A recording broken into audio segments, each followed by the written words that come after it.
Abra sua Bíblia comigo, nós vamos ler 4 textos. Vamos ser breves, porém, vamos contextualizar. O tema da mensagem de hoje é uma pergunta. Eu gostaria que você, antes de ler esses textos, ouça essa pergunta e responda para você esta pergunta.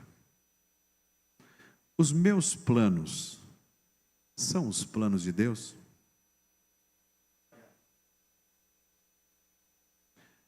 Livro de Efésios, carta aos Efésios, capítulo 4, verso 14. Efésios 4, 14 e 15. Quem achou diz achei. Quem não trouxe a Bíblia e está procurando ainda, fala misericórdia.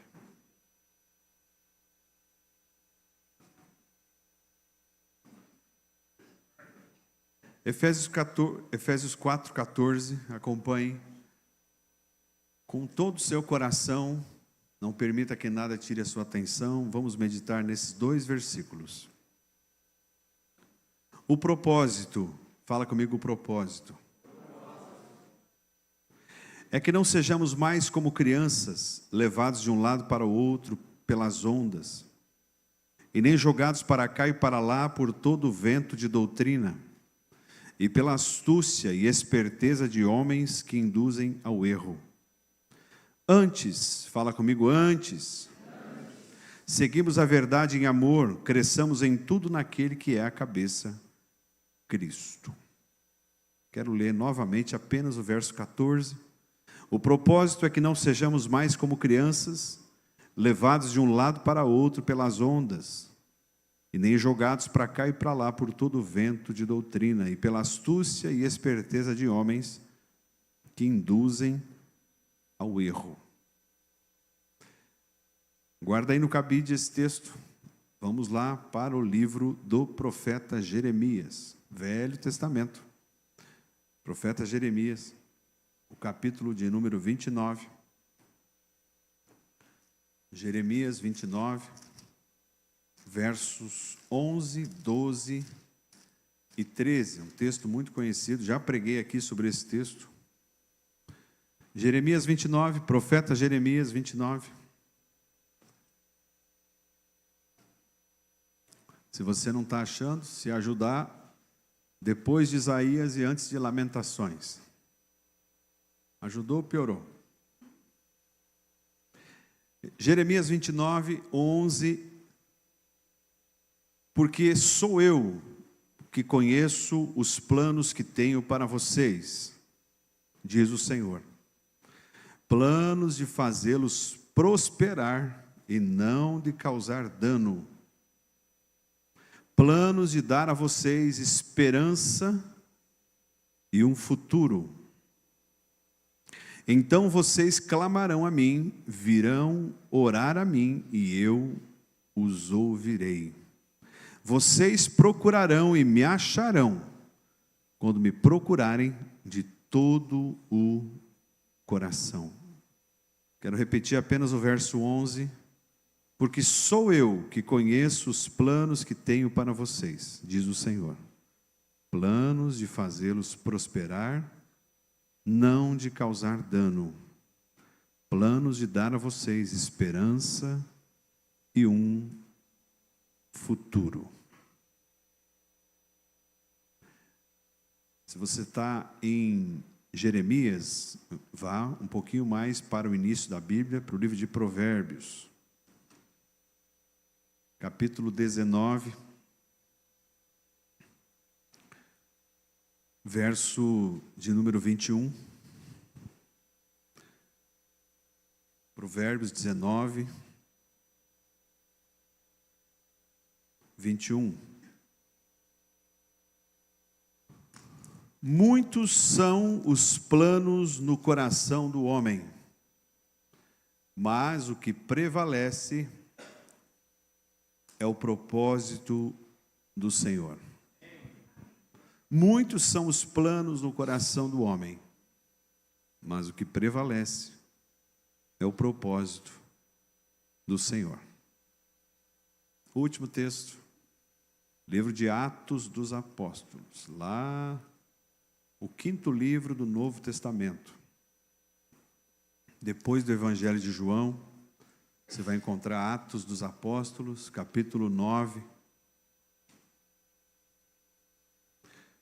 verso 1 em diante, um texto também muito conhecido. Atos 9, 1. Enquanto isso, Saulo respirava ameaças de morte contra os discípulos do Senhor. Dirigindo-se ao sumo sacerdote, pediu-lhes cartas para as sinagogas de Damasco, de maneira que, caso encontrasse ali homens ou mulheres que pertencessem ao caminho, pudesse levá-los presos para Jerusalém. E em viagem, quando se aproximava de Damasco, fala comigo, quando se aproximava de Damasco, de repente brilhou ao seu redor uma luz vinda do céu. Ele caiu por terra e ouviu uma voz que lhe dizia: Saulo, Saulo, por que você me persegue? Saulo perguntou: quem és tu, Senhor? E ele respondeu: eu sou Jesus, a quem você persegue. Levante-se, entre na cidade e alguém dirá o que você deve fazer. Os homens que viajavam com Saulo pararam emudecidos, ouviram a voz, mas não viam ninguém. Saulo levantou-se do chão e, abrindo os olhos, não conseguia ver nada. E os homens o levaram pela mão até Damasco. E por 3 dias esteve cego, não comeu e nem bebeu. Feche teus olhos um pouquinho. Senhor, obrigado por estas palavras, por esses textos, obrigado pela palavra que vem do teu trono. A tua própria palavra diz que aquilo que o Senhor fala por meio dela é mais cortante do que faca de 2 gumes, que separa juntas e medulas. E aqui, Senhor, nós entendemos e cremos que ela é viva e ela é eficaz a ponto de falar conosco, de nos entregar a mensagem do teu trono nesta noite. Eu oro e abençoo cada pessoa que aqui está agora, cada um que me ouve agora. Você que está em casa, você que está no trabalho, você que ainda vai ouvir esta mensagem, seja abençoado pelo Espírito Santo de Deus, em nome de Jesus. Amém. Amém. Você pode fechar sua Bíblia por um instante? Me dê 30 minutos da sua atenção, repreenda aí toda a sonolência, toda a vontade de ir ao banheiro,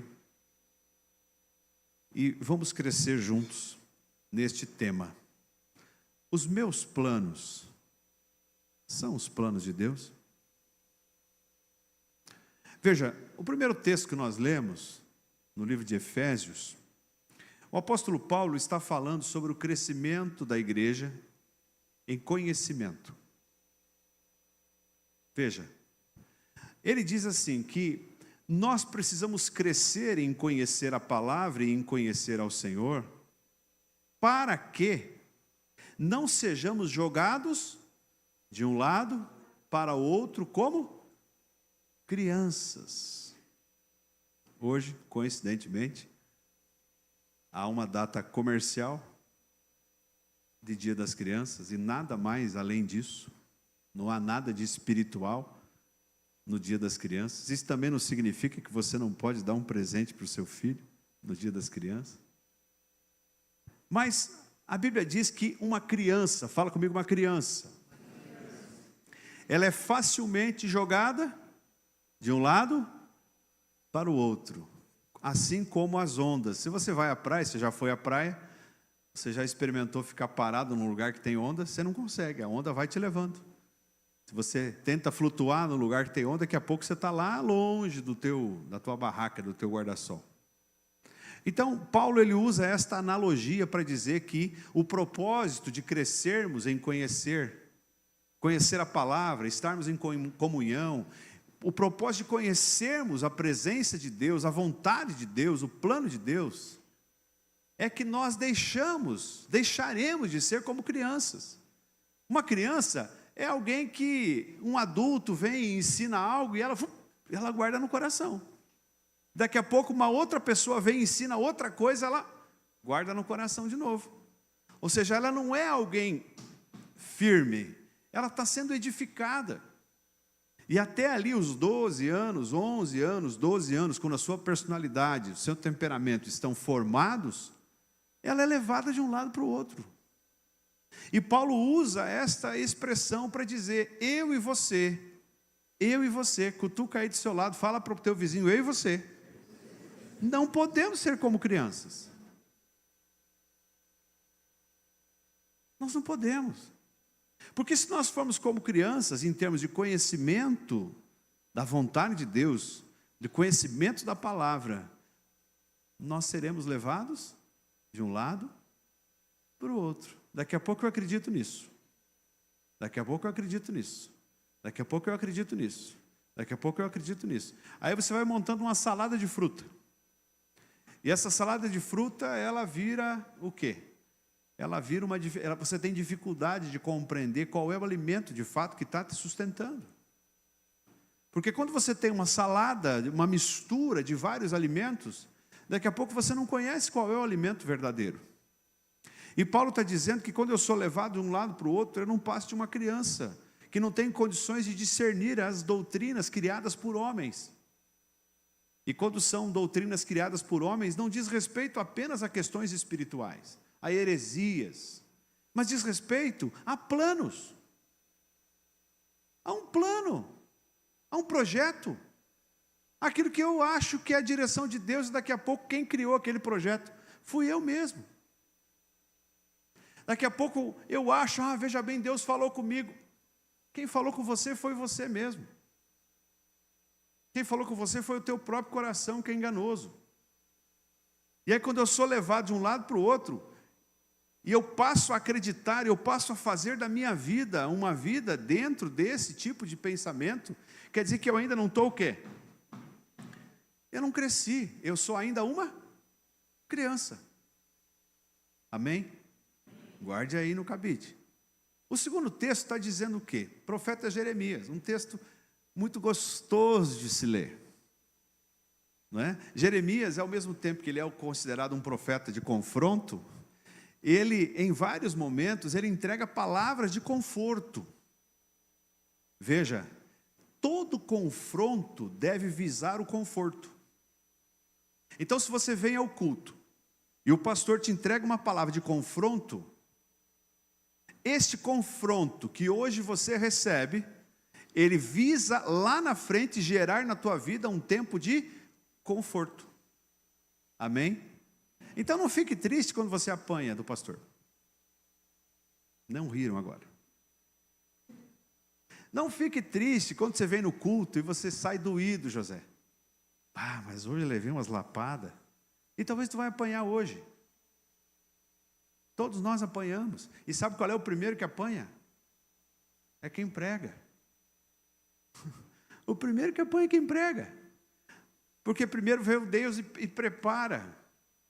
Né? Prepara o coração. Eu vi o Luiz Hermínio um dia falando num vídeo, e ele dizia que o filho dele sempre falava assim: ô papai, você já preparou a palavra? Não, estou preparando a palavra, estou preparando a palavra. E um dia Deus falou com ele. Deus falou para ele: filho, a palavra está pronta, quem não está pronto é o pregador. E eu vi aquele vídeo, irmão, foi uma lapada. Então, a palavra, ela já está pronta. A palavra já existe. A palavra já é do Senhor. Quem que não está pronto ainda? Eu, o pregador. Eu preciso me preparar, então eu apanho primeiro. Então, toda vez que eu sou confrontado com um propósito de gerar um tempo de conforto. E Jeremias era assim. Então, ao mesmo tempo que Jeremias vem e profetiza a destruição do Estado de Israel, profetiza o que aconteceria, profetiza em relação aos resultados de uma idolatria veemente, aos desvios em Israel, neste texto ele vem dizer, por meio do Senhor, ele diz assim: eu sei bem os planos que eu tenho para vós. Planos de paz e não de causar-lhes mal. Planos de dar-lhes um futuro. E sabe por que Deus estava falando isso? Porque Deus estava permitindo que eles fossem levados para a Babilônia. Deus havia permitido que eles fossem levados, nego, cativos. Eles estavam sendo levados cativos, presos, e a nação foi espalhada. E vem o profeta e fala assim, por meio do Senhor, e Deus olha para eles e fala: eu sei bem os planos que eu tenho para vós. Não tenho para vós planos de causar-lhes mal, mas planos de paz, planos de dar a vocês um futuro e esperança. O que é difícil, Álvaro, é você compreender o processo. O que é difícil é entender que o confronto que geraria conforto lá na frente passaria por um tempo de cativeiro.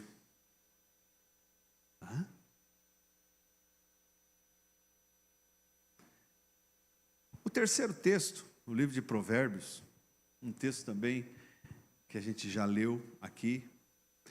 O texto diz, Salomão escreve dizendo assim: ao homem é dado o direito de fazer planos. Então o homem faz planos. Ninguém proíbe eu e você de fazer planos. Nós não estamos proibidos de planejar as coisas. Nós não estamos. Mas ao mesmo tempo o texto diz, mas a resposta certa dos lábios vem do Senhor.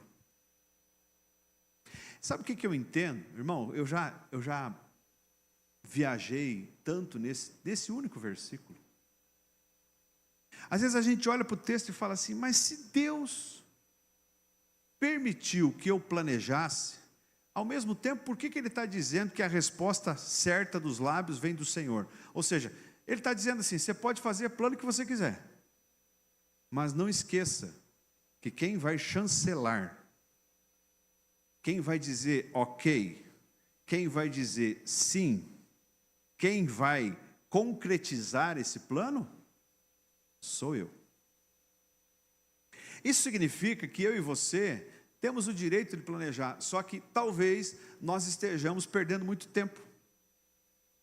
Se nós, antes de executarmos esses planos, antes de colocarmos esses planos em ação, nós não descobrirmos qual é de fato o plano do Senhor para mim. Porque pode chegar lá na frente, o Senhor diz assim, que legal, você construiu uma cidade. Aí construiu a cidade. É aquela velha história do bolo de chocolate. Né? Você trabalha a vida inteira, sofre a vida inteira para construir bolo de chocolate. Aí você chega no céu e você fala assim, Senhor Jesus, eu passei a minha vida construindo bolo de chocolate e eu trouxe aqui para o Senhor o melhor bolo de chocolate. Aí Jesus olha para você e fala, não gosto de bolo de chocolate. Mas Senhor, eu passei minha vida correndo atrás dos melhores ingredientes. Eu não pedi. Mas como que o Senhor não pediu? Eu não. Alguma vez eu pedi para você bolo de chocolate? Você entende que muitas vezes a gente patina. E aí repete, aí patina, aí repete, aí faz outro plano, aí patina, aí repete, aí faz outro plano. Daqui a pouco tu fala assim, não, agora é isso. Não, agora eu vou fazer aquela faculdade. Tu tem certeza? Sim, tenho certeza. Sabe como é que a pessoa descobriu que faculdade ela queria fazer? Tem uma amiga, uma prima, uma cunhada, que você viu que está fazendo aquela faculdade, você se encheu de vontade de fazer a faculdade. Aí o teu coração está tomado de desejo de fazer a faculdade. Aí tu vai orar 10 minutos, às vezes 5. Senhor, é para mim fazer essa faculdade lá? É tão bonito, Senhor. Essa profissão dá tanto dinheiro, Senhor. As pessoas que fazem a faculdade gostam tanto, Senhor. Senhor, eu quero fazer essa faculdade, Senhor. Amém, em nome de Jesus. Deus falou comigo. Eu vou fazer a faculdade. É o cidadão que vai comprar um carro, Leandro. Ele só tem olhos para aquele carro. Você já percebeu quando você decide comprar um carro, você parece que vê 10 daquele carro por dia? Já perceberam isso? E aí tu vai orar, irmão. Senhor, eu devo comprar esse carro. Aí tu abre o olho, o carro passando. É de Deus. Olha um sinal.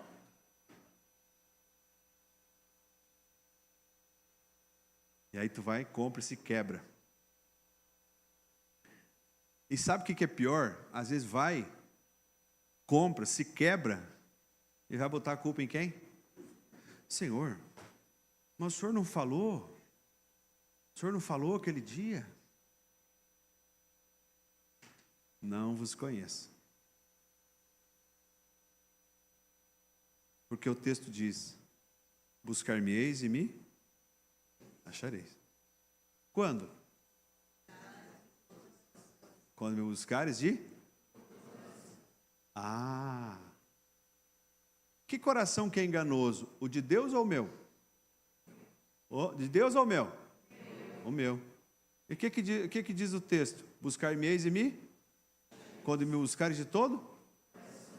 Todo. Ou seja, aquele coração enganoso, ele não está mais presente. Quando me buscares de? Todo o coração. Então é ao mesmo tempo que eu falar assim, Deus, tira aqui, porque esse coração aqui é enganoso. É o centro das emoções. E aí assim, eu quero buscar o Senhor de todo o meu coração. Ou seja, eu quero que o Senhor esteja no meu coração. Eu quero que o Senhor seja o meu coração. E não eu. Aí qual é a consequência disso? Qual é a consequência disso? Buscar-me-eis e me? Eu acho o Senhor. Quando eu acho o Senhor, e eu tirei todo o meu coração, não é o meu coração que está buscando, mas é o coração completamente dele, eu vou descobrir o quê? Não, Senhor, realmente não é essa faculdade para mim. Não é esse carro que eu tenho que comprar. Não é esse o caminho que eu tenho que trilhar. Não é essa a decisão. Eis a maior das dificuldades, irmãos. Você separar o que é dele e o que é teu. Ao mesmo tempo, irmãos, que nós devemos ser e ter consciência da nossa humanidade, eu preciso também ter consciência da nossa carnalidade. E toda vez que a nossa humanidade é contaminada pela carnalidade, o espírito perde força. Paulo vai dizer assim, não apagueis o espírito. E como que eu apago o espírito? Quando o espírito, que deveria me dominar por completo, ele começa a perder espaço para a carne. E a carne é inerente ao quê? À humanidade. É por isso que a Bíblia diz que quando nós nos convertermos, nós somos espírito. Nós somos espírito. Nós possuímos uma alma que nos dá a consciência de quem somos. E nós simplesmente habitamos em um corpo. Essa consciência me tira de muita enrascada. Essa consciência me faz fugir de muitas armadilhas, de planos que não são planos de Deus, que não são planos de me dar um futuro de paz e esperança, mas uma armadilha que são nascidos muitas vezes de desejos meus, de coisas momentâneas minhas, de sentimentos que deram e daqui a pouco passaram. E eu tributei muitas vezes estes planos ao Senhor, sem que eu tivesse percebido que o Senhor não tinha nada a ver com aquilo. Quando a gente fala de gestão, principalmente gestão da produção, para quem trabalha com isso, sabe que tem uma coisa que corrói o custo de produção que chama retrabalho. O que é o retrabalho? O retrabalho é aquilo que não foi feito bem na primeira vez e o funcionário tem que voltar lá e fazer de novo. É o retrabalho. Né? Ou seja, se você tem lá 1 hora para fazer uma determinada atividade e esse funcionário não fez bem naquela 1 hora, aí vem o controle de qualidade e olha assim, não, isso aqui não está bem feito, volta e faz de novo. Quando ele volta e faz de novo, o que ele poderia estar fazendo? Uma outra atividade. Assim somos eu e você, quando não buscamos ao Senhor de todo o nosso coração, e a nossa carnalidade passa a tomar conta dos nossos planos. Vai chegar lá na frente, o Senhor vai olhar, volta, volta, e faz de novo. Mas por que, Senhor? Eu lutei tanto. Não te mandei fazer isso. Não te mandei. E quando a gente começa a fazer e voltar, fazer e voltar, fazer e voltar, nós nos enquadramos no primeiro texto.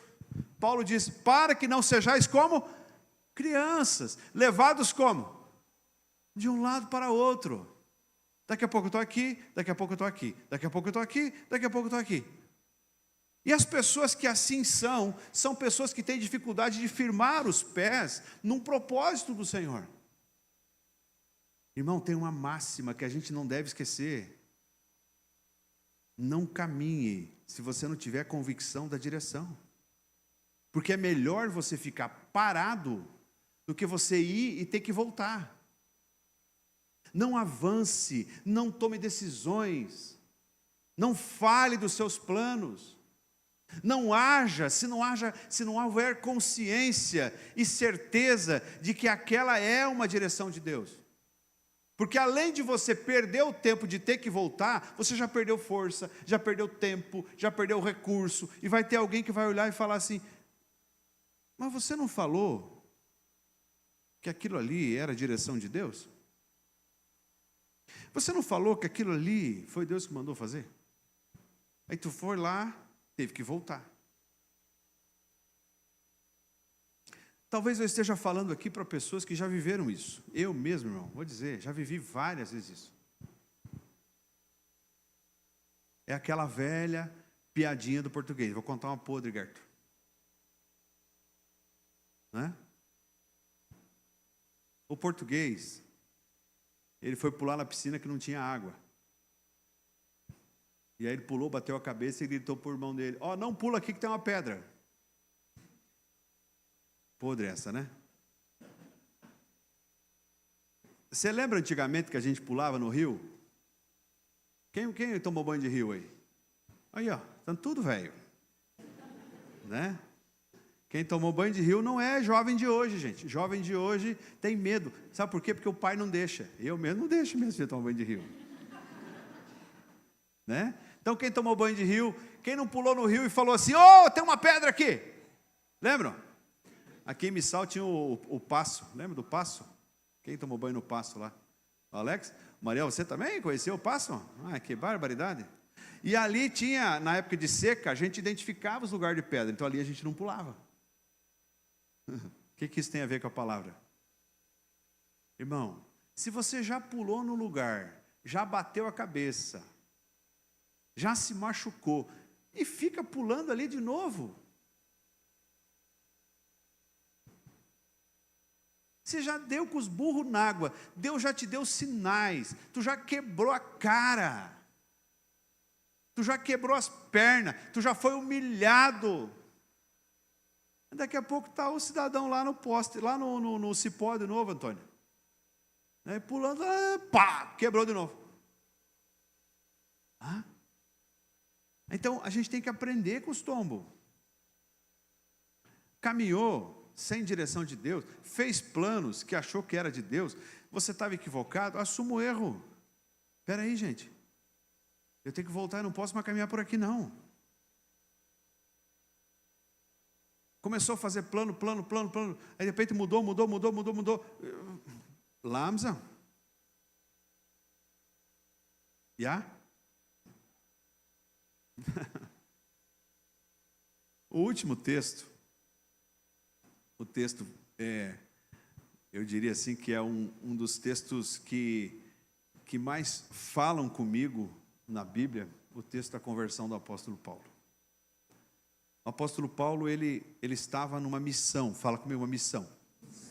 Então ele criou um plano, no plano que estava no seu coração, era de ir até uma cidade chamada Damasco, e ele tinha lá o meu sogro ia falar na Gibeira, ele tinha na Gibeira algumas cartas.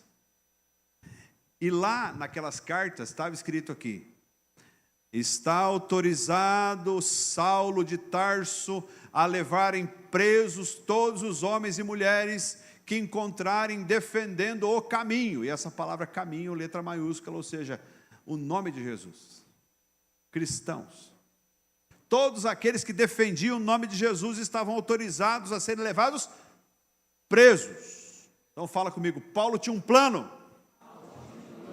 E o plano dele era cavalgar até Damasco.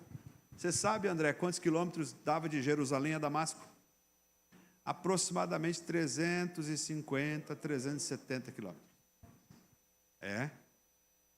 Então, veja,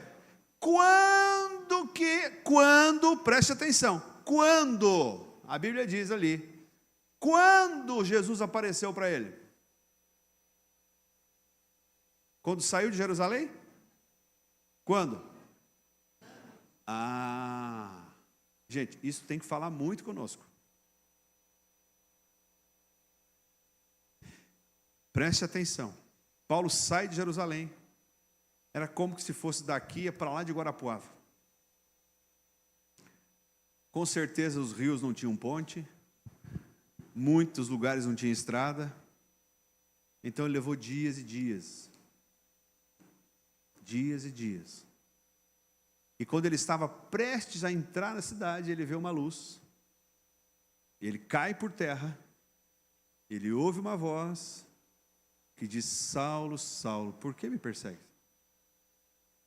Ele: quem é você? Eu sou Jesus, aquele que você persegue. Só vou dar uma paradinha aqui. Veja, o que estava escrito na carta que Paulo levava na gibeira? Você pode levar preso quem? Os cristãos. Então Paulo perseguia Jesus ou os cristãos? Veja, o que Jesus falou para ele? Tu me persegues. Você pega isso no teu espírito. Todo aquele que persegue você, cristão genuíno, verdadeiro, convertido, cheio do Espírito de Deus, não persegue você, mas persegue o próprio Jesus. É por isso que a palavra diz que 1000 cairão ao teu lado, 10.000 à tua direita, e tu não serás atingido. Então não sou eu, o meu CPF, o meu nome, mas aquele que habita em mim. Então Paulo estava sendo aqui instruído pelo próprio Jesus, dizendo assim: você está indo atrás daquelas pessoas, mas saiba que quem você está perseguindo sou eu. Irmãos, Jesus não perde batalha, Jesus não perde guerra, Jesus não é envergonhado, Jesus não é humilhado. Então se tem gente querendo humilhar você e você é cheio de Deus, o teu nome está escrito no livro da Bíblia, você não será derrotado. Você não será humilhado, porque Jesus está à frente. Você tem que guardar isso. Lembra o que falou Davi para Golias? Tu vem contra mim com pedra, com lança, com espada, mas eu vou contra ti, em nome do Senhor dos Exércitos. Voltando para o texto. Então Paulo chegando, em Jerusalém, brilha a luz, ele cai por terra. E ali ouve a voz. Talvez ele tenha feito ali 350 quilômetros. Talvez de 10 dias de viagem, ele estava no 9º dia. E chegando para cumprir o plano, ele cai do cavalo. Sabe o que eu fico pensando? Por que Jesus não apareceu para ele saindo de Jerusalém? Ele teria ido.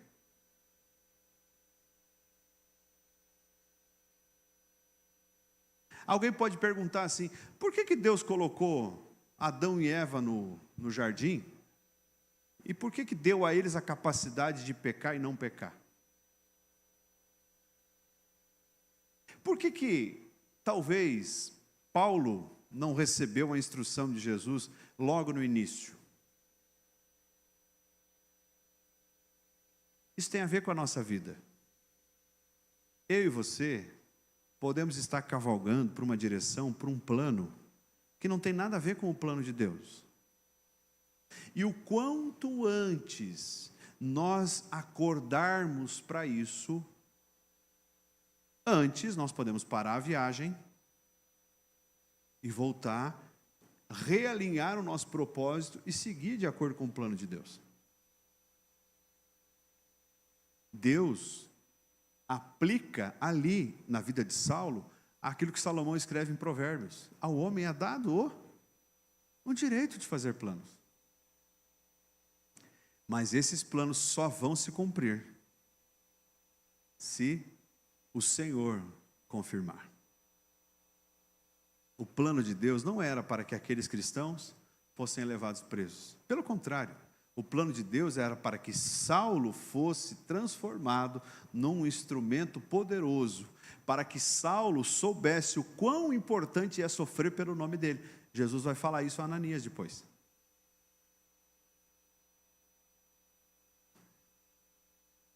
Bom, discorremos sobre os 4 textos e o que isso me ensina.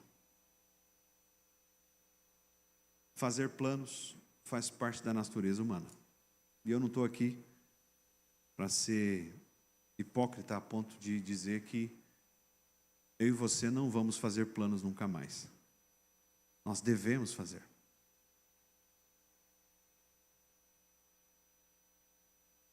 Olhemos para o exemplo agora do nosso novo templo em Santa Helena.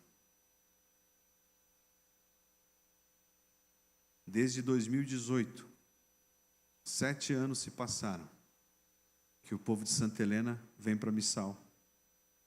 1 família, 2 famílias, 3 famílias, 10 famílias. E pelo menos desde 2020, quando nós inauguramos aqui em 2020 esse prédio, pelo menos desde aquele tempo, nós ouvimos a frase: quando que vai ter igreja em Santa Helena? Muitos de vocês estão aqui que são de Santa Helena, falaram isso para nós. Quando vai ter igreja em Santa Helena?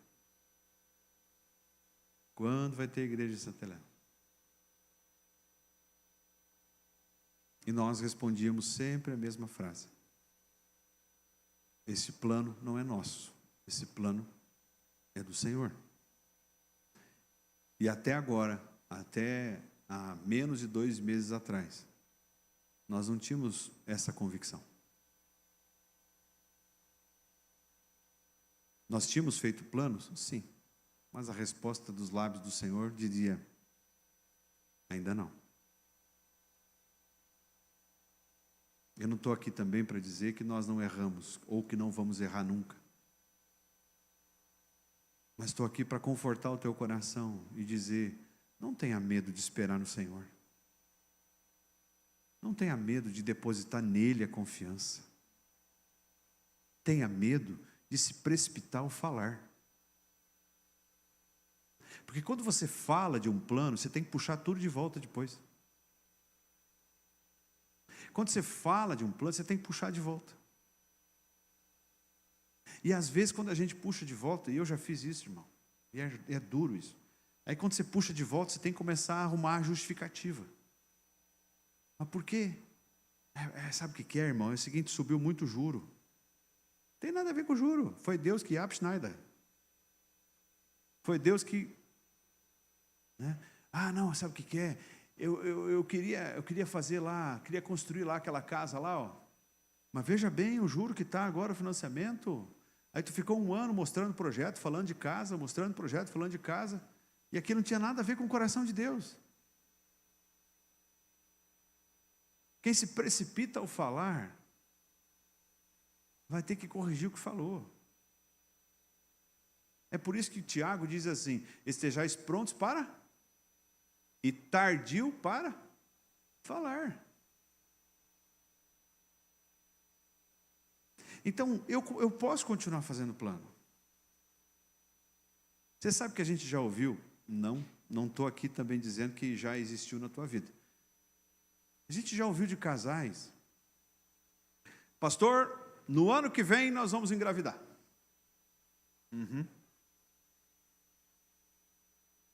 Passou o ano que vem, passou o outro ano que vem, Passou o outro ano que vem e o filho ainda não veio. A Bíblia diz o quê? Quando a gente vai falar sobre algo, se Deus assim permitir, se Deus assim quiser. Então, quando eu dou o meu tributo do plano ao Senhor, quando eu falo do meu plano ao Senhor, eu estou dizendo, eu estou fazendo planos. Mas ao mesmo tempo que eu estou fazendo planos, o que eu estou declarando? Que a resposta certa dos lábios vem do Senhor. Eu sempre falava que quando eu tivesse 50 anos, eu queria me aposentar. E eu queria me dedicar só ao ministério. Veja, faltam 2 anos e 2 anos e meio, nem isso, para 50 anos. Eu já tenho quase 26, vou para 26 anos de sala de aula.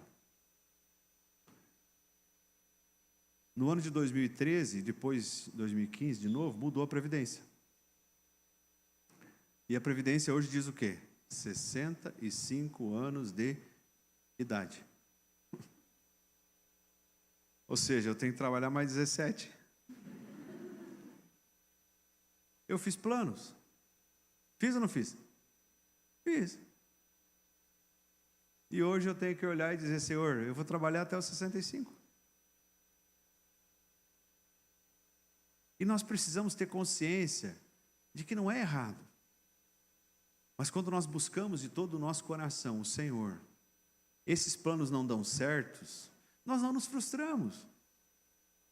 Porque é Ele que tem nos sustentado. Porque se esse plano que eu fiz de me aposentar aos 50 anos, agora frustrado com a nova Previdência, se ele não tivesse nas mãos de Deus, como é que eu ia estar? Motzi. Obrigado, Gerto. Já tem um tradutor aqui do alemão. Eu ia estar o quê? Motzi. Né? É isso. Mas aí o que eu falo? Se o Senhor assim desejar, se o Senhor permitir, eu estarei aposentado em tal época. Daqui a pouco vem Deus e adianta essa aposentadoria. Né? Eu me lembro da história do pastor Telmo, né? O pastor Telmo desistiu da aposentadoria. A igreja chamou ele e falou, pastor, tu vai cuidar da gente, tu vai cuidar só do ministério e tu vai esquecer. Quem sabe vocês fazem isso um dia comigo? Né? E vou dizer, irmãos, eu não tenho medo não. A minha dependência é do Senhor. Amém? Deus supervisiona constantemente os nossos planos. Você sabe o que significa a palavra supervisão? Quem aqui já foi supervisor de empresa? Ó, Israel já foi. Quem mais? Mais alguém? Patrícia já também? Então, um supervisor, a palavra supervisor vem de supervisão. Ou seja, é aquele que enxerga muito mais do que aquele do dia a dia. Então, você tem lá um vendedor. Aquele vendedor, ele é um vendedor de um determinado produto, ele vai ter um supervisor. É aquele que vai acompanhar a atividade dele e vai verificar alguma coisa fora dos planos. E Deus faz isso com os nossos planos. Não pense que Deus não se importa com aquilo que nós planejamos. Ao contrário, Ele não só se importa, como Ele supervisiona. E porque Ele supervisiona, muitas vezes Ele abschneidet. Ou seja, Ele não está simplesmente olhando, eu vou deixar que se quebre. Ele está supervisionando. E muitas vezes Ele vem e tira isso do nosso coração, porque existem caminhos que ao homem parecem caminhos direito, caminhos de vida, mas ao final levam à morte. Sabe como é o nome disso? Amor, graça, misericórdia. Não fique chateado porque Deus tesourou um plano teu. Não fique chateado se a tua vida pertence a Deus e uma porta se fechou. Senhor, mas eu queria tanto aquele casamento, eu queria tanto aquela namorada, eu queria tanto aquele emprego e a porta se fechou. Se a tua vida pertence a Deus, irmão, aquela porta tinha que se fechar. Paulo vai dizer, em tudo dai graça. A vida do crente é feita de alegria e graça. Eu preciso agradecer pelas portas fechadas. Preciso comemorar as portas abertas? Sim. Mas tem bênção ainda maior, às vezes, com a porta fechada. E muitas vezes essa porta ela só é fechada porque Deus vem e supervisiona os nossos planos. Você já pensou em quanta burrada, em quanto barco furado a gente já teria se metido? Sim ou não? E sabia que tem muitos que a gente nem sabe. Deus nos tira e nos livra de muita coisa que a gente nem sabe. Então, hoje, se você tem um plano frustrado, se uma coisa que você desejou não está acontecendo, e a tua vida pertence ao Senhor, glorifique o nome dEle.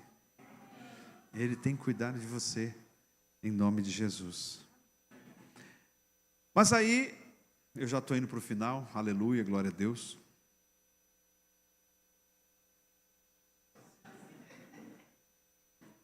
Eu achei que vocês iam falar, eu vou falar de novo, eu já estou indo para o final.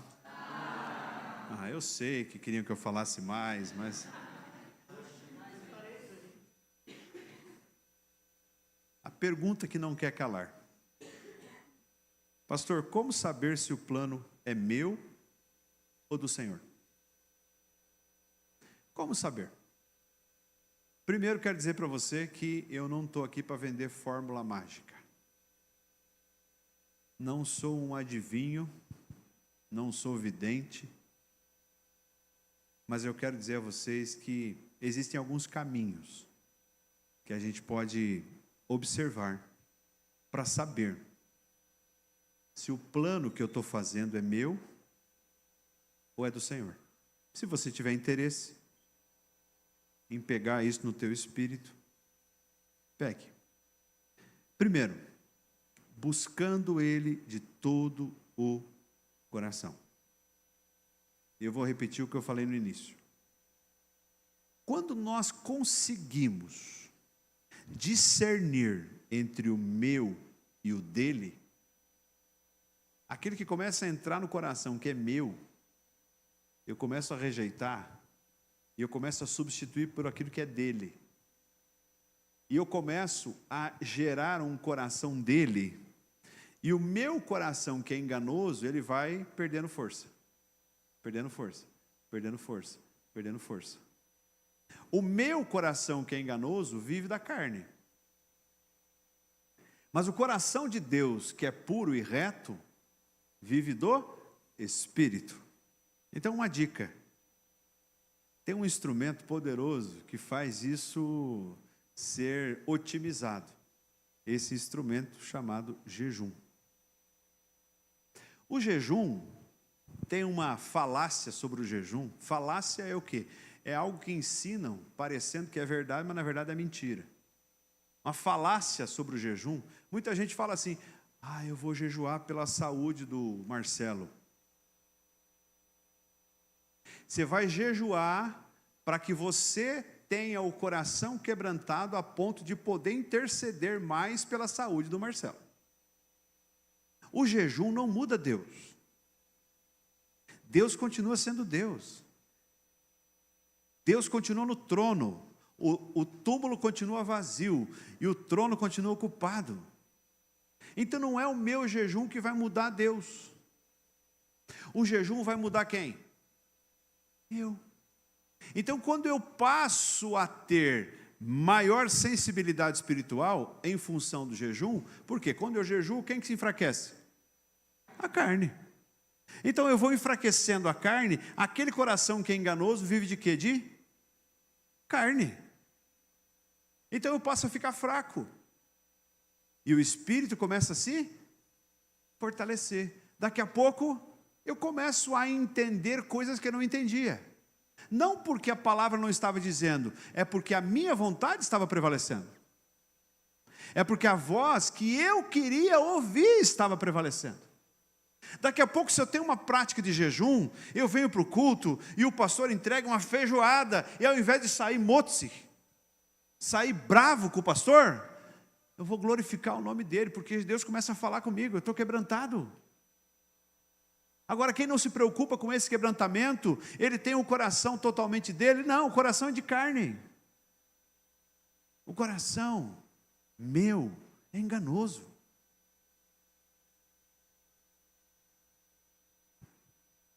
Segunda dica. Estamos aqui respondendo a pergunta: como saber se o plano é meu ou do Senhor? Primeiro, buscando Ele de todo o coração.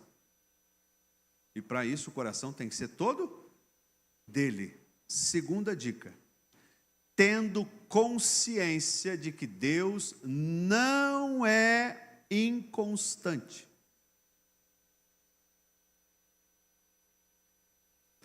A palavra inconstante é ao contrário de constante. Vou voltar para o primeiro texto. O apóstolo Paulo diz: para que não sejais como? Levados.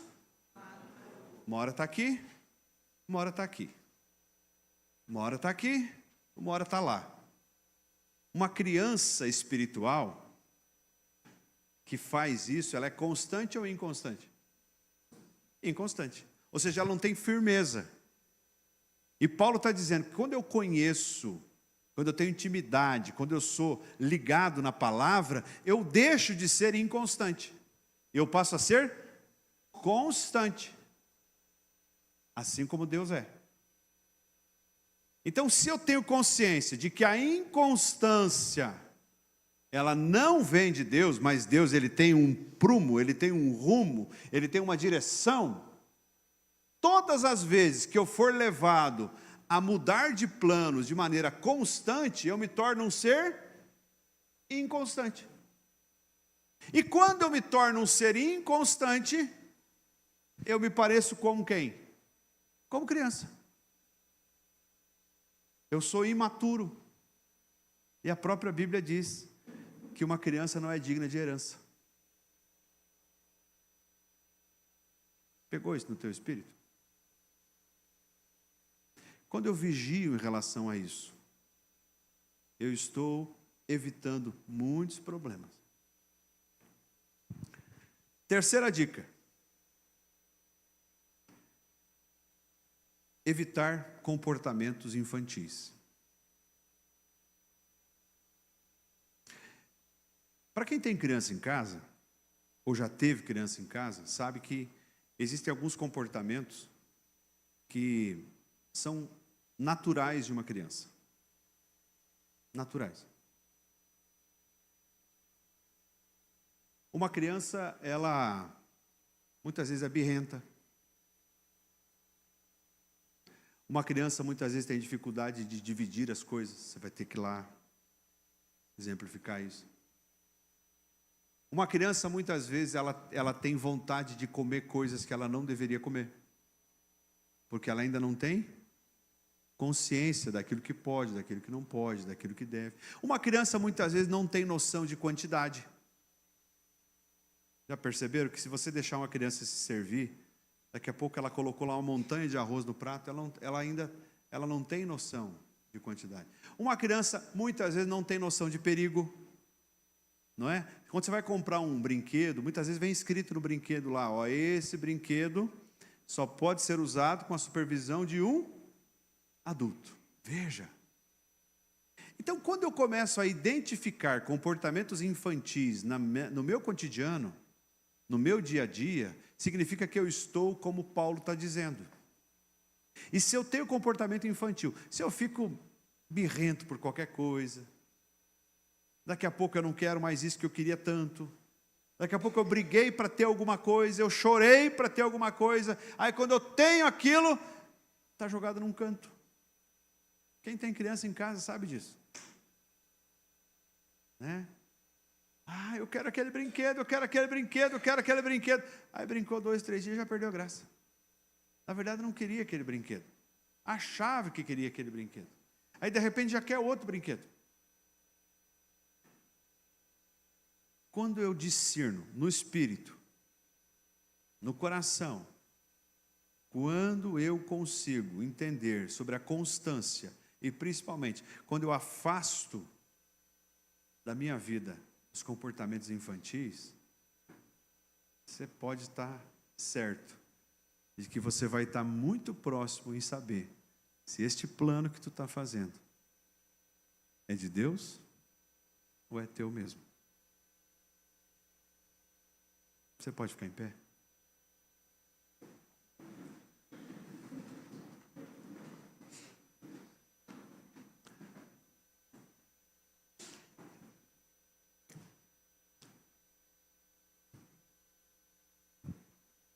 Só me dá mais 5 minutos.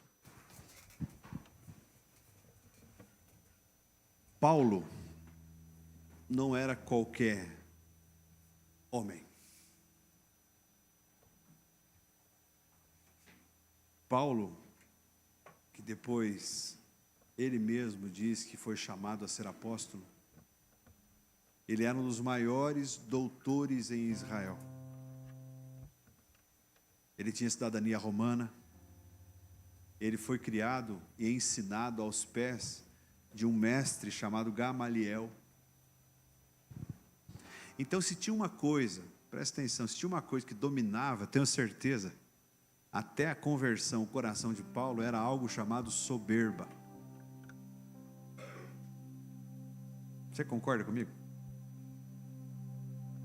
Porque o problema não é saber muito, o problema não é ter muito, o problema é o que fazer com isso tudo que eu tenho. E o texto diz que ele viu uma luz brilhou. E quando a luz brilhou, para onde que Paulo foi? Observe. Depois que ele estava no chão, é que ele ouviu. Sabe o que isso me ensina? Que o amor de Deus por mim e por você é tão grande, que às vezes Ele precisa nos colocar para que nós consigamos. Será que não é mais fácil a gente ouvir enquanto está de pé? Claro que sim, pastor. Será que não seria melhor Deus nos ensinar enquanto a gente ainda está em pé? É claro que sim. Mas muitos de nós não escutam. Muitos de nós, quando está em pé, a vida está boa, as coisas estão dando certo, eu estou com saúde, eu estou com dinheiro na conta, os meus negócios estão prosperando, as coisas estão... Vem um sinal, vem outro sinal, vem outro sinal. Ah não, eu não vou dar bola para isso. Porque se Paulo, Mariel, se Paulo não tivesse caído no cavalo, tivesse continuado cavalgando, talvez ele olhava essa luz aí. Mas ele não só caiu, como ficou cego. E aquele homem poderoso, criado aos pés de Gamaliel, dá a mão aqui para mim, amor. Ele teve que ser conduzido pela mão. Ou seja, aonde foi parar a soberba dele? No chão.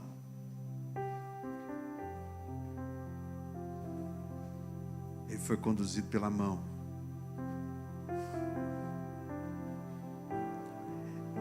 Antes disso, Jesus disse para ele: Paulo, entre na cidade e lá você vai ouvir o que você deve fazer. E ele foi conduzido pela mão, ou seja, nem entrar na cidade ele não conseguiu sozinho. Ele nem comer, não comeu mais. E chega um homem simples, chamado Ananias. Simples, mas obediente e cheio do Espírito Santo. Este homem simples e obediente não precisou ser colocado no chão. Jesus simplesmente falou com ele: Ananias, eu tenho uma missão para você. É certo que ele esbravejou um pouco. Eu tenho uma missão para você. Você vai lá na rua chamada à direita. Tem um homem chamado Saulo. Ele está orando.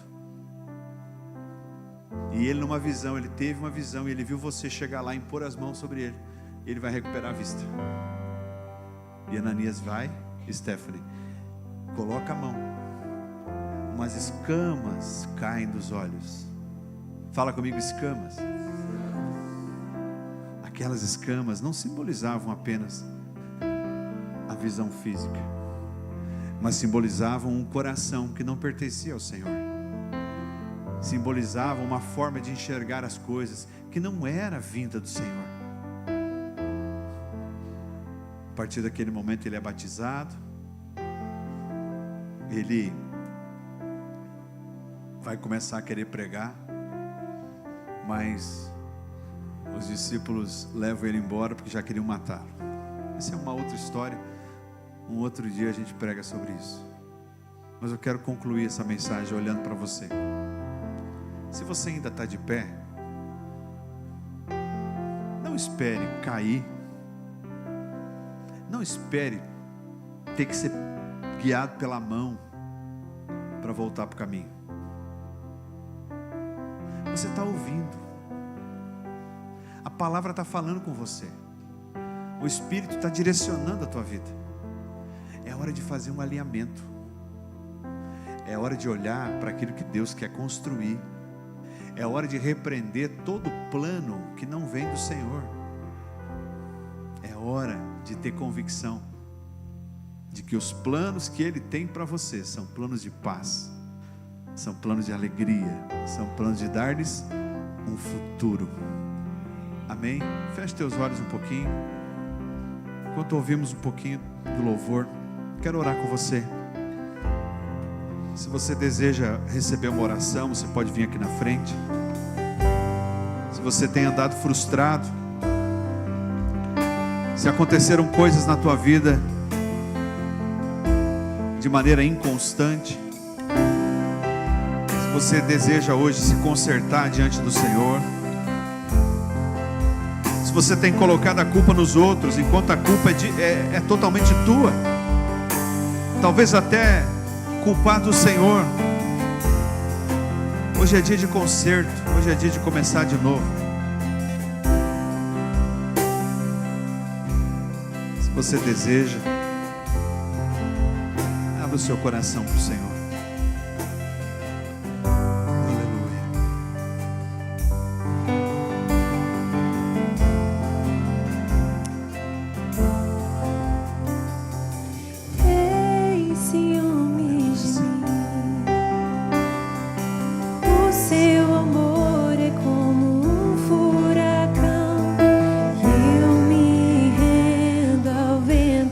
Sua misericórdia.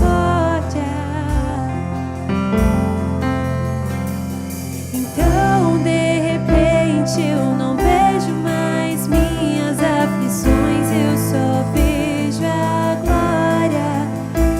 Percebo quão maravilhoso Ele é e o tanto que Ele me quer.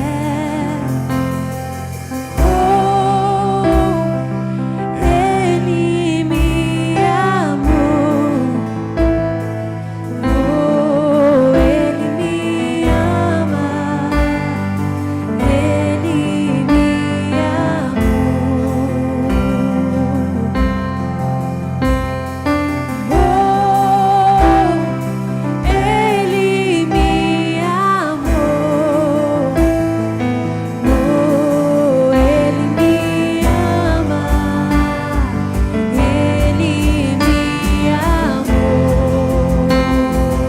Aleluia!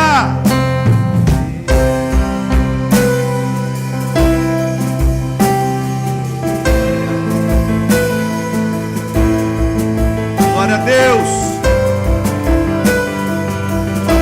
Senhor. O Senhor nos ama. Somos sua herança, Ele é o nosso galardão. Seu olhar de graça nos atrai a redenção. Se a graça é um oceano, estamos afogando. O céu se une à terra como um beijo apaixonado. Meu coração dispara e meu peito acelerado. Não tenho tempo pra perder com ressentimentos quando penso que Ele me ama. Você pode levantar suas mãos. Levante suas mãos. Glorifique o nome dele. Você ainda está de pé. Glorifique o nome dele enquanto você está de pé. Vou pedir para ligar a luz ali, por favor.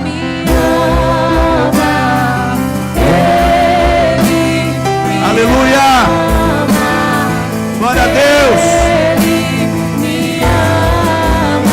Você pode pegar na mão de quem está do seu lado. Vamos cantar de novo, Ele me ama.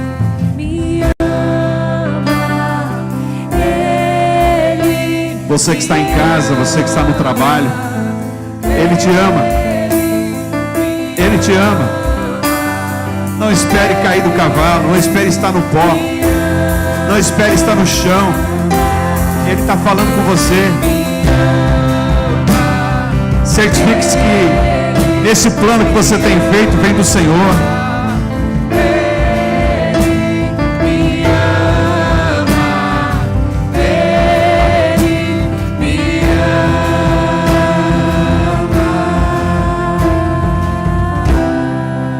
Pai, em nome de Jesus, obrigado por esta palavra. Obrigado pela forma tão pura, tão palpável que o Senhor tem falado conosco. Eu profetizo que daqui sairão frutos. Muitos planos que não eram do Senhor hoje estão sendo alinhados com o propósito do céu. Que o Senhor te dê sabedoria, unção, que o Senhor te capacite e, acima de tudo, que eu e você tenhamos força para buscarmos a Ele de todo o nosso coração. Eu abençoo a tua semana, abençoo as células, abençoo o projeto do novo templo. Tudo está nas tuas mãos, Pai. Que o amor do Pai, a graça do Filho e a comunhão do Espírito Santo estejam com você, em nome de Jesus. Amém. Abraça aí quem está do seu lado. Que você tenha uma semana alegre, feliz, cheia da presença dele, em nome de Jesus.